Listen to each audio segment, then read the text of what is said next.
You're out of place here. Take a moment to reflect on that. As I arrived at the venue for the new president's inauguration party, I was ousted outside by the department head. Understood. Feeling miserable about myself and giving in, the department head returned to the venue with a sneer. Right after that, the secretary, pale-faced and frantic, came to the president. The chairman's son is missing. And thus, the tumultuous inauguration party of the new president began. My name is Edward Wilson, 39 years old. I'm an employee at the company my father runs. My family consists of my father, mother, and an older brother, making us a family of 4. My brother's name is Mark. Ever since we were kids, Mark has been excellent in academics and sports, a true all-rounder. In contrast, I was just average in everything, with no particular talents, but I was someone who always tried harder than anyone else. Even my strict father acknowledged that about me, at least. When I expressed my desire to work at my father's company after graduating from college, he sternly told me, "You have no particular talents, but I will allow you to work at my company. Just make sure not to cause any trouble." Thank you, Dad. I managed to join the company, enduring my father's stern gaze, but there was a reason I specifically chose my father's company. Remember, keep it a secret from everyone else that we are family. You know why, even without thinking about it. Yes, of course. Being my father's son was a secret condition for my employment, so I had to keep it hidden. Edward, this report needs to be redone. Yes, sir. I'll redo it right away. During my early days, I worked hard to ensure no one suspected anything. I had no special skills, so there was no need to worry about being found out, but I would have had to leave the company if something came up. Occasionally, colleagues would remark, "You have the same last name as the chairman," which made me panic. I denied it vehemently, but perhaps because I lacked any notable traits, no one really suspected anything, and that's how things have been until now.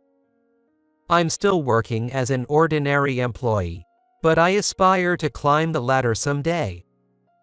Amidst these ordinary days, a new department head was assigned to our department. He is the new department head, James Cameron. Nice to meet you all. Looking forward to working together. As James greeted the gathered employees, I couldn't help but feel uneasy seeing his plump, smirking face.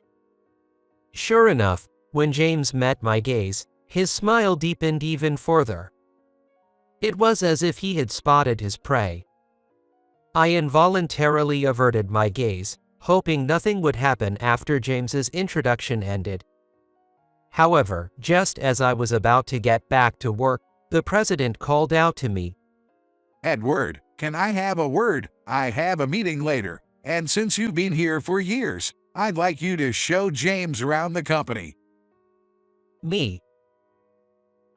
I was taken aback by the sudden request, but the president was really begging for it. "I know you're busy with your own work, but please, I'm counting on you." After being pressed like that, I finally gave in, thinking showing him around wouldn't be too hard. All right. "Can you do it? Then I'll head to the meeting." The president left briskly, almost as if pushing the responsibility onto me. I had wanted to avoid James as he seemed intimidating, but it wasn't so easy to get away. Edward, right? Thank you for the tour. Yes, please follow me. Feeling like James was mocking me after witnessing my exchange with the president, I reluctantly started the tour. Nothing particular happened during the tour, and I was relieved when it ended without issues. Thinking the bad feeling earlier was just my imagination, I decided to speak up to James. If there's anything you don't understand or want to know, please feel free to ask. Let me see. It was when I breathed a sigh of relief and greeted him as if nothing had happened. With the same smirking face he had shown during his introduction, James said to me, I didn't have any questions, but I feel I've learned how easy you are to handle. I'm looking forward to working with you, Edward. Yeah, sure. Looking forward to working with you too, James. It was an unsettling feeling, as if a chill ran down my spine. I had a bad feeling about this, and it turned out to be spot on. Edward, I have something here I don't understand. Can you help me out? Could you get me a cup of coffee, ASAP? Sometimes he would call me over to explain something he didn't understand about the documents, and at other times he would rush me to prepare his coffee. James made a habit of bossing me around. I'm so tired. The frequency was such that people in the office began whispering that I was James's gopher. I could have said no, but he was the boss, and he could overpower me with his authority. James is new here, so help him out. Don't think you're better just because you've been here longer. Sometimes he even got other employees to side with him, making me out to be the bad guy. I wanted to say that's not true, but when I remembered he was the new boss, I couldn't find the words to fight back. Life had been ordinary until James joined, but everything changed drastically after his arrival. While it's fine that only a few employees defend James, I find myself unable to focus on the tasks at hand day after day. Then one day, it was announced that a new president's inauguration party would be held. Everyone was assigned a role in preparing the venue, and I was tasked with placing name cards on the tables with James. This seems like something Edward could handle alone, right? Right. I can handle it myself, so please leave the place card preparation to me. Knowing I was powerless against James's authority, I reluctantly agreed. I had to prepare all the place cards by the day before and arrange them on the tables at the venue. Despite everything being dumped on me, I was determined to get it done for a certain person. Then, on the day of the new president's inauguration party, having finished my tasks the day before, I headed to the venue. After making sure my suit was in order, I arrived to find the venue lavishly decorated to welcome the new president. It was already filled with employees. The place cards I had set up the day before were properly placed on the tables. I had already checked where my seat was, so as I headed towards my table, James appeared, blocking my way as if on purpose.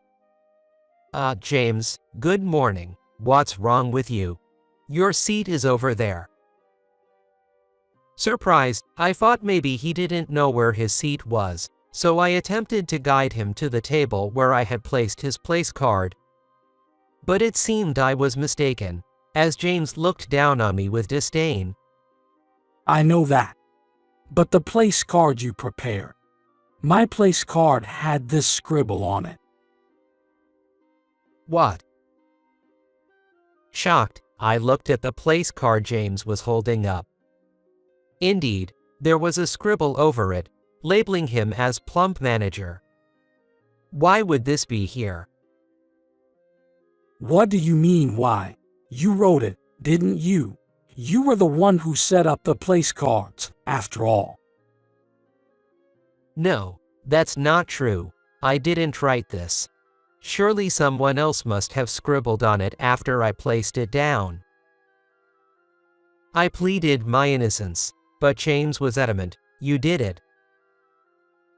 Just because I thought you could handle the job alone. I gave it to you, and yet you retaliate like this. Why would I do such a thing? There's no benefit for me in doing that. Enough. Quiet. You just wanted to get me demoted, didn't you? I've seen this kind of behavior at my previous company. With that, James glared at me suspiciously. Before I knew it, the venue was crowded with employees drawn by our commotion, wondering what was going on. Anyway, I will have to discipline you. Leave the venue right now. James pointed at me, indicating I should leave. But I protested. Wait, please, James. No arguing. I said leave. Now leave. James forcibly pulled me out, and I ended up outside the venue, falling hard on my bottom. As I did, James looked down and sneered at me. Just because you don't like me, you scribble on the place card.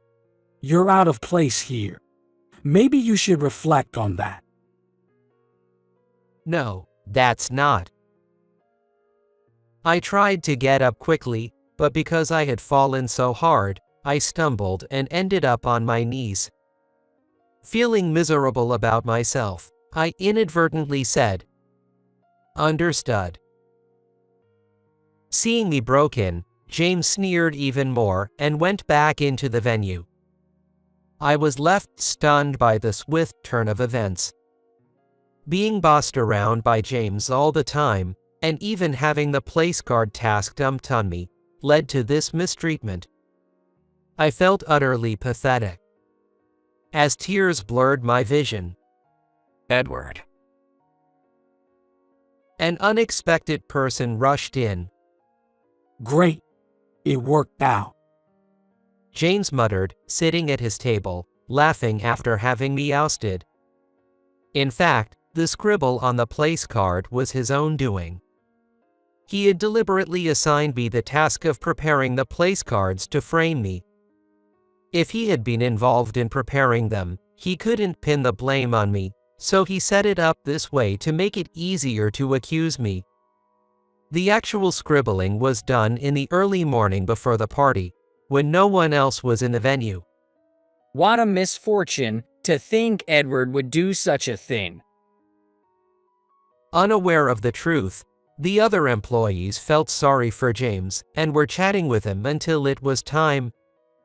Just as the president was about to announce the start of the party on stage, holding the microphone, a secretary with a pale face rushed to him.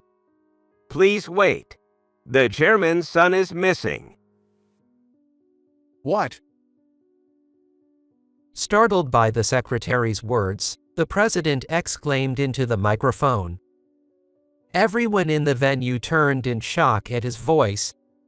If you're looking for the chairman's son, he's right here, Nick. The new president. Then, appearing on the scene were my brother, the new president-to-be, Mark Wilson, and me.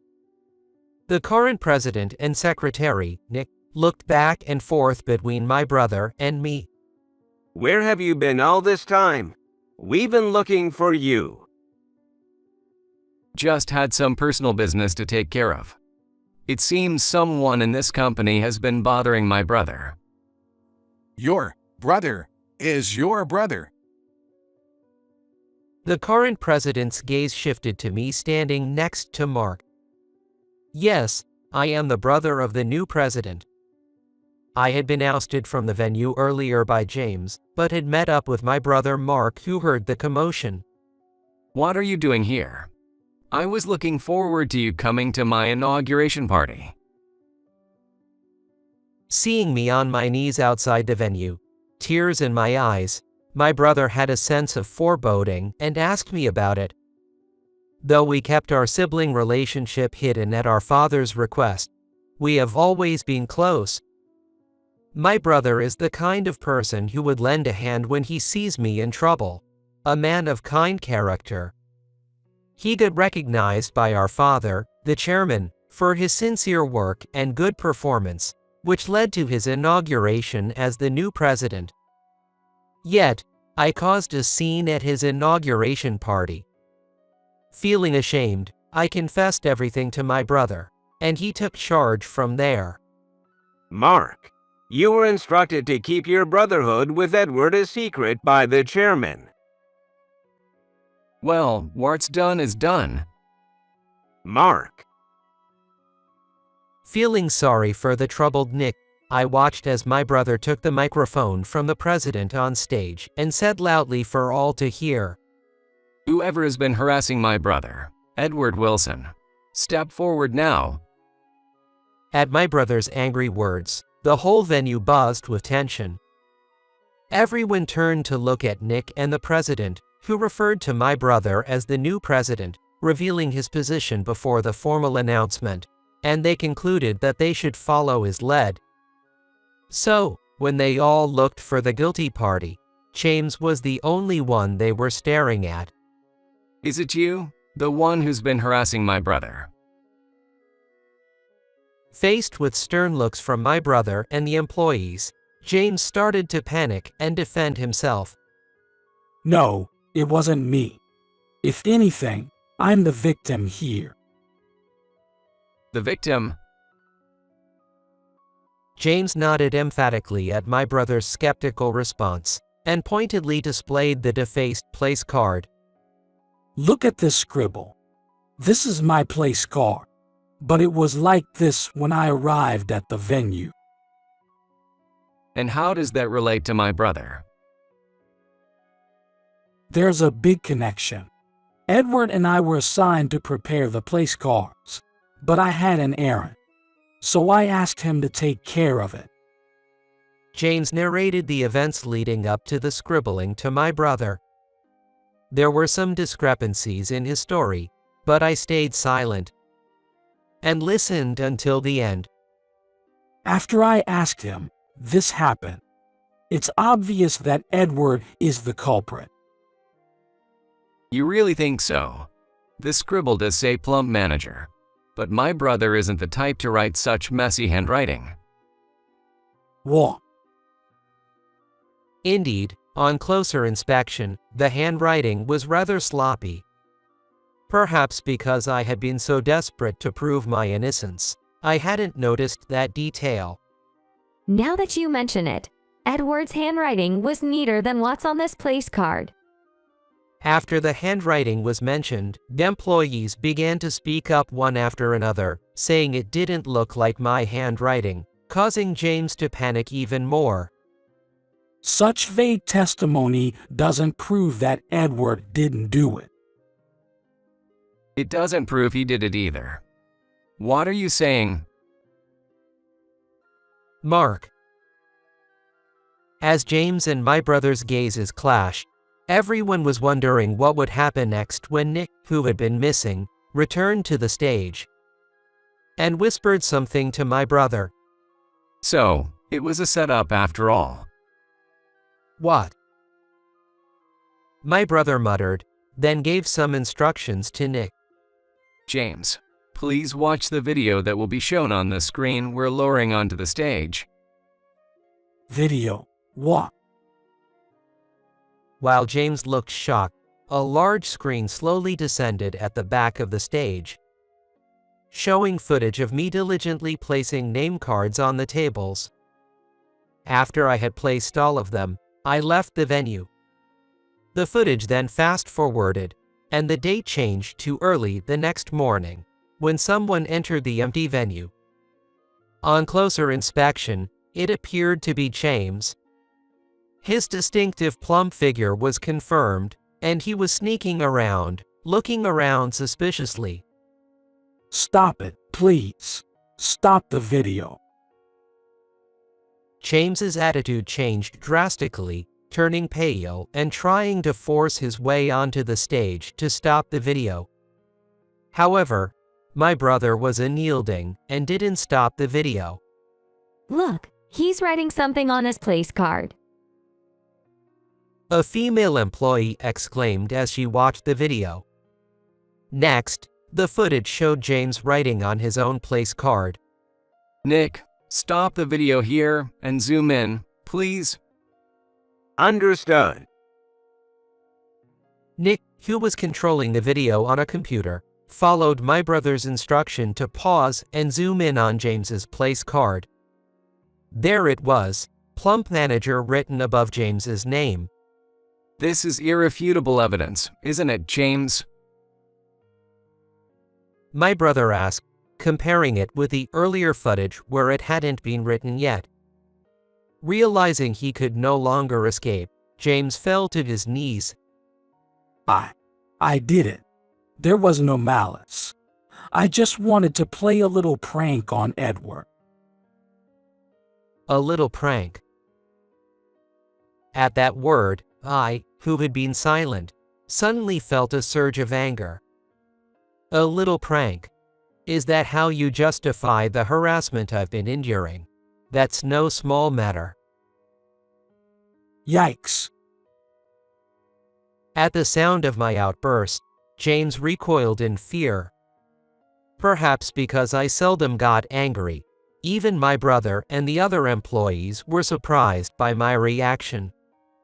I joined this company, going against our strict father, out of admiration for my brother, and you not only hindered that but resorted to such petty schemes to demean me, and you call yourself a manager. Yeah, quite right. After finishing what I had to say, my brother laughed in agreement, but then he turned his gaze back to James, his eyes stern once again. We will report the matter to our father and announce the decision later, so be prepared. However, don't expect to stay in this company. But I just changed jobs recently. It's terrifying that you could act this way so soon after joining. That's the real issue here. James, having been rebuked by my brother, hung his head in shame. Thus, James's misdeeds came to an end. Allow me to reintroduce myself. I am Mark, the new president. I am committed to contributing to the company's growth, and I look forward to your continued support and cooperation, as always. After the commotion, my brother resumed the event with his inaugural speech as the new president. His clear speech was met with a round of applause and a welcoming atmosphere filled the room. I was watching from my seat, but after the speech, I was bombarded with questions from the female staff during the meal. Is it true that you are the new president's brother? Hey, what's the president's favorite thing? My brother, who has always been popular with women, seemed to be as charismatic as ever, as the female employees bombarded me with questions upon finding out we were siblings. I thought they should ask him directly and escaped to the restroom, but then I noticed something odd. Why does it feel like everyone is avoiding me? The men seemed to deliberately avoid me, apparently having labeled me as someone scary after I had scolded James. After a while of being kept at a distance, things slowly returned to normal as I continued with my work, which was a relief. As for James, my brother and our father, the chairman, had a discussion about him. Nick, I'm curious about the company James worked for before. Can you look into it? Understood. My brother had Nick investigate James to uncover the reasons behind the recent events, and it was reported that James had resigned from his previous company after similar incidents. Indeed, I conducted his interview and approved him. He seemed to have managerial experience at his previous company, so I thought he would be a valuable asset. It appears that decision backfired. We should have looked into his past employment more thoroughly. Oh no. Without proper vetting, the former president, who had hired James, was also held accountable, resulting in both being demoted. Despite being slated to assist the chairman, the former president's reputation took a hit. Stripped of their current positions, they started anew as rank-and-file employees. James, work harder and stop complaining. I'm counting on you for these documents. Yes, right away. James spent his days being pushed hard by his boss, a sight I could easily imagine. So, it has finally come to light. I'm sorry, Dad. It's all my fault. One day, after the incident with James, my brother and I were summoned by our father, the chairman, to his office, where Nick was also present. My father seemed concerned that people might find out about our familial relationship between him and me, just as he was worried about the fact that Mark and I were brothers becoming known to everyone at the company. The reason was to prevent any negative perception that might affect my brother, the heir apparent. I'm not as exceptional as my brother, so just the knowledge of our relation could tarnish the company's image. I knew this when I joined the company and had accepted my father's reasoning. If my presence threatened my brother's position, I was prepared to leave the company gracefully. I came prepared to resign after causing such a disturbance, but my father's response was unexpectedly reassuring. I heard everything from Nick. It felt like hearing about the bond between you brothers. For Edward, who caused the trouble, writing a reflective essay will suffice as punishment. What, so that means? If you admire your brother, set a goal for yourself. Start by rising above the rank of a regular employee and aim for the manager position. Our strict father told me that my duty was to continue working as an employee. But he also gave me a goal to motivate me. Thank you, Chairman Wilson. Feeling a familial bond from my father's words, I was overjoyed. When I inadvertently made eye contact with Nick, he stealthily gave us brothers a thumbs up behind our father's back. After expressing my gratitude deeply to my father and Nick, my brother and I shared a laugh. 5 years have passed since then, and after tirelessly following in my brother's footsteps, I was finally promoted to manager. Keep up the good work, Edward, the manager. My brother, who continues as president, supports and encourages me within the company. Ever since our brotherhood became public, we have interacted openly, without concern for what others think. Partly because of my brother's support, I was able to achieve this promotion. To get even closer to my brother's level, I continue to strive forward every day.